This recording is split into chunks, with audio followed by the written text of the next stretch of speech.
Hello and welcome back to Wolfden Wanderings with SRJ26. This is the LP where I go and show you a little bit about what I've been doing in the not in the Shaftlands, in the Wolfden server, where we've been since the Shaftlands went on the temp map. So, last episode I showed you the auto farm, and previous to that I showed you the city walls and the roads. We've had a little bit of trees put up and some new houses in town since I last saw you here, but I wanted to show you one of the basic things that we do when we build up a town, or what I do when I build up a town. And it's all about setting up stuff for the community. Here's one example. Actually, it's a community donations hut. If you're doing a project and you need a lot of stuff, you can put down a request, so rails for possible subway system. There's a bunch of donated rails. That one's blank. Clay for Gunther's greenhouse, redstone so we can have a light tower, and bricks from Crafty. So people can put down a chest, put down what they want, and hopefully people will donate. Folks donated to the city walls project when I was building the city walls, and it took a lot of cobblestone, so a little bit of extra helped. But what I want to show you is one of the first things that I build when I'm setting up a community and trying to build stuff for people to come and live somewhere. And it's pretty simple, but you've got to find the right stuff. So, up here is where the town mascot lived. Hopefully we'll get another one. It's a pig named Kenny. I think we're on our second Kenny, so we need a third one. And in this little section, if you see all those chests, you can guess what we have in here. Well, if you can't guess, then you need to go back and play some Minecraft. But we have a grinder. Back here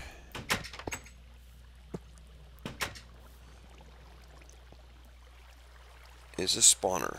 That would be a skeleton spawner, and I made a hole. I don't know what that's doing there, but I think this is decorative.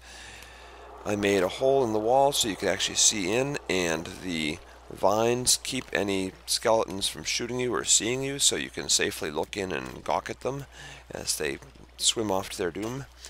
And they basically go down under a tunnel here, and I'll go back out and show you. They come up through a wonderful little tube here, and this goes way up. It goes up, what, probably 22 blocks or so, and there goes one, and there goes another. And they go all the way up, and then they go across. I wonder if I can get a good look at that up there. Let me see. Let's see if we can climb this tree and take a look from up here. There we go. All right, so don't fall. Okay. All right, so there they are, and they sort of go across, and there is a sign to stop the water flow from. Oh, and I guess they build up there and get pushed. And the reason that it does that is that in this case they don't actually jump at the end and then fall. They just get sort of pushed off and fall. And when they jump and fall, what happens if you have an exact, like, 22 block drop is that if they jump, sometimes they'll wind up being a half a block higher, and then they lose too much health and then they die, rather than getting knocked down to 1 heart. So let's go back down and we will kill a few of them. Oh, actually, before I go back down, let me show you one of the challenges of this particular build. Usually I can set up my zombie grinders in like an underground space, so they're controlled. But here, the area, the environment is controlled. But here we're in this neat, like, hole in the, like, this neat little valley or whatever. This little hole in the ground.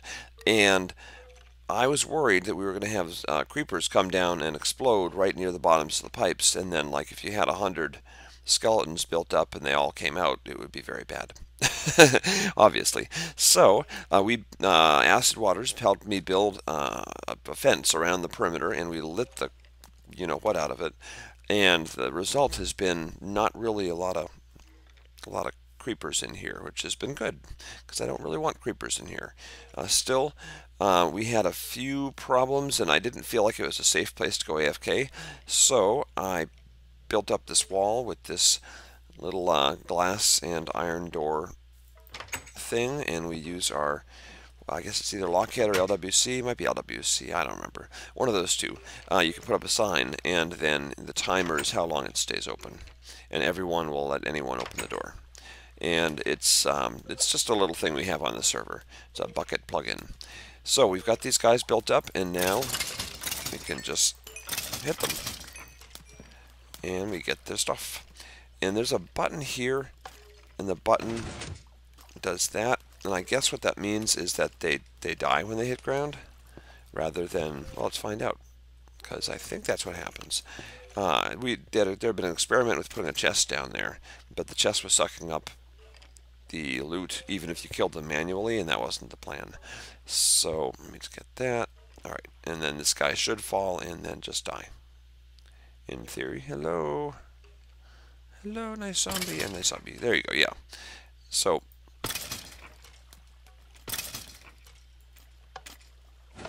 I'd rather have it like this personally. I like to get the XP. But you could turn it into just an arrow farm. And LC, who set up a shop in town, has spent a lot of time in here because, I don't know, I guess he wanted to sell stuff from a shop in town. And as a result, we have all this extra stuff. I believe he took the magic bows and he's selling those, which is fine, because if he got them through here, he can sell them from a shop if he wants to. I gotta actually repair my there you are. I gotta repair my bow here. I've got the best bow ever. Sorry, I'll never buy a bow from you, LC, because this one's gonna last me. Infinity 1 Punch 2 Power 4. So I'm gonna go repair that. But this is one of the things that's a building block of a community, because arrows are just, I mean, XP grinders are fine. I don't have a problem with them. Some people do. I don't. But arrow grinders are just incredibly important, because the other option is to have a million chickens, and who wants a million chickens? I guess the other thing I will show you today, since it is awesome, it is totally full of awesome, is this, not this house. This house is cool, but this is Nifty's house, the Nifty Guy residence. We can sort of peek in, and we can't go in. We are locked out. But I don't believe we're locked out from here. I am an op, but not under this login. So let's see. Yay! Needs Nifty's approval. Nifty, can I go in? Say no if I can't. Okay, I can go in. All right. So Nifty's clock tower. If we look over here, notice any tampering with, disabling of, or otherwise hindering the bell system is prohibited.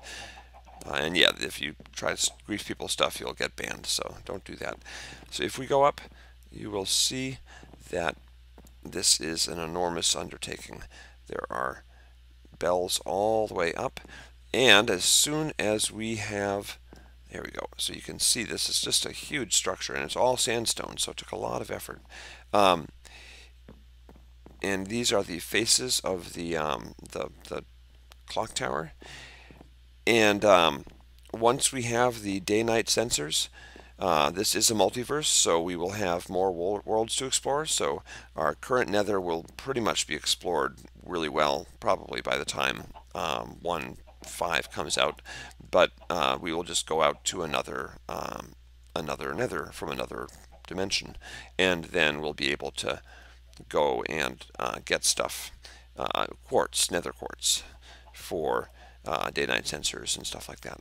Down here is are the tunnels where we have, let's see if I've got a sign, clock tower, the tunnels where we have all the, well, I thought we had all the redstone and all the bells going underneath the roads. Maybe not. I don't know. That's weird. Oh well, I don't know where this goes, but this is an adventure. Where do we go? This is probably going to someone's house or something. Let's see. Old Bell Network. LC spent an enchanting station. Enchanting station? What? He made a secret entrance to the enchanting room. Oh.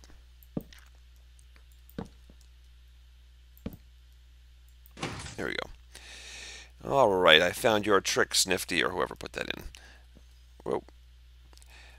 Alright, I am actually going to... That's kind of weird. What did you put that there for? I didn't want that there. That's okay. I built this, and this is the last thing I'll show you, because when you're building a community, you also want to build other utilities for people to use. And the one that I'm going to show you is the enchanting room, the enchanting table. It's actually an enchanting gazebo. This won't take long. I know I've been going on for a while. I like to put enchanting tables in public places, but I like to make them look really nice. And this one is probably one of my better ones. Here we've got our variable level enchanting gazebo.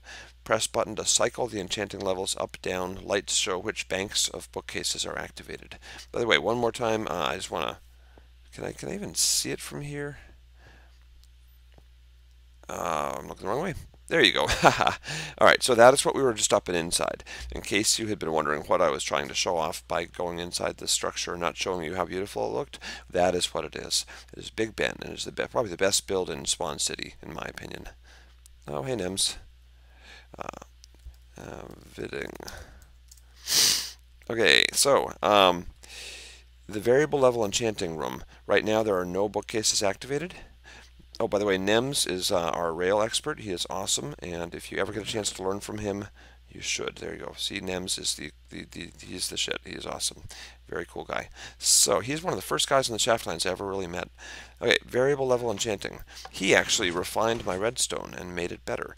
So you push that button, and we get one bookcase, one bank of bookcases. Push it again, we get 2. We push it again, and you can see from the outside we're going to get 3. So we've got 3 now, and that affects the level of enchanting. So if we put something in here, we now have 26 as a maximum, and if we come over here and push it again, we should have 30. And voila. So you can increase the level of enchanting simply by cycling up and down through the levels, hitting the button. And now I will show you back here. There is a trapdoor, and we can go down and take a look at the machinery just a little bit. It's complicated, but not super complicated. We have a T flip-flop here, so every time the charge comes down, it sends out a pulse. And the pulse pushes these glass blocks and these mossy cobblestone blocks around. And when there's a mossy cobblestone block over a piston, the charge comes out. When there is a glass block, the charge does not come out because the charge does not go through glass because it's transparent. The glowstone would work the same way, I believe. And these 4 signals coming out each go to a different bank of bookcases.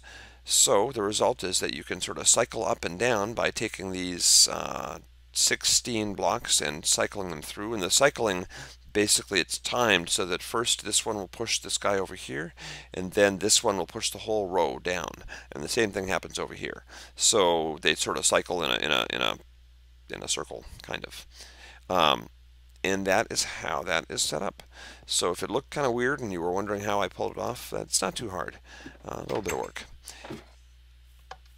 And that is the enchanting table, and I think that's where I'm going to say goodbye today, because I've showed you the 2 major public builds that I built in, back of my head, built in Wolfden for our burgeoning community.